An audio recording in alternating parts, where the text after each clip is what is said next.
of emotion. Impression by God's Word, not feeling. It is through the Word, not feeling, not excitement, that we want to influence the people to obey the truth. On the platform of God's Word, we can stand with safety. The living Word is replete with evidence, and a wonderful power accompanies its proclamation in our world. Emotional preaching. If the preaching is of an emotional character, it will affect the feelings, but not the heart and conscience. Such preaching results in no lasting good, but it often wins the hearts of the people and calls out their affections for the man who pleases them. They forget that God has said, "Cease ye from man, whose breath is in his nostrils." Trust in God, not man. I am pained beyond measure to see the little discernment existing among our people who have had so great light.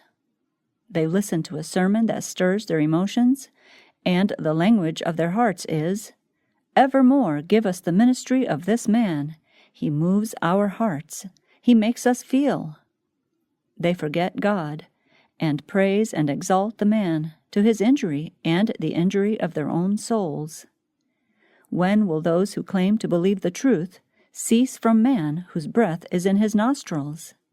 When will they trust in God, make him just what he is, all and in all? Temporary nature of impulsive decisions. There are in the ministry men who gain apparent success by swaying minds through human influence. They play upon the feelings at will, making their hearers weep and in a few minutes laugh. Under labor of this kind, many are moved by impulse to profess Christ, and there is thought to be a wonderful revival. But when the test comes, the work does not endure. Feelings are stirred, and many are borne along by the tide that seems to be setting heavenward. But in the strong current of temptation, they quickly float back as driftwood. The laborer is self-deceived, and he misleads his hearers. Real intelligence in preaching. A man may preach in a spirited manner and please the ear, but convey no new idea or real intelligence to the mind. The impressions received through such preaching last no longer than while the speaker's voice is heard. When search is made for the fruit of such labor, there is little to be found. Unnatural use of the voice. Some raise their voices to an unnatural key when they speak in the desk.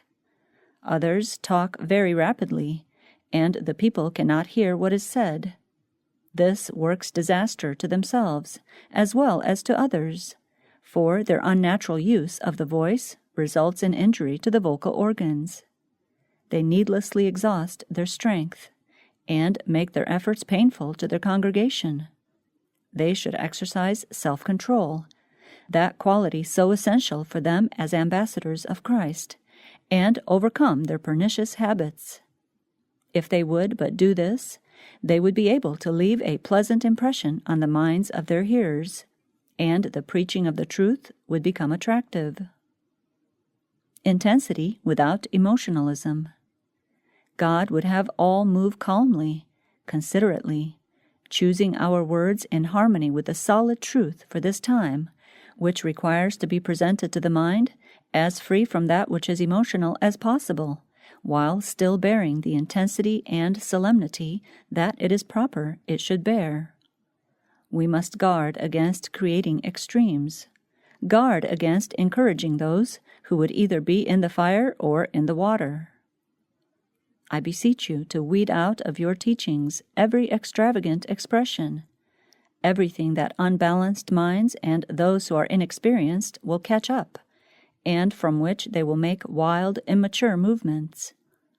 It is necessary for you to cultivate caution in every statement you make, lest you start some on a wrong track, and make confusion that will require much sorrowful labor to set in order, thus diverting the strength and work of the laborers into lines which God does not design shall be entered. One fanatical streak exhibited among us will close many doors against the soundest principles of truth.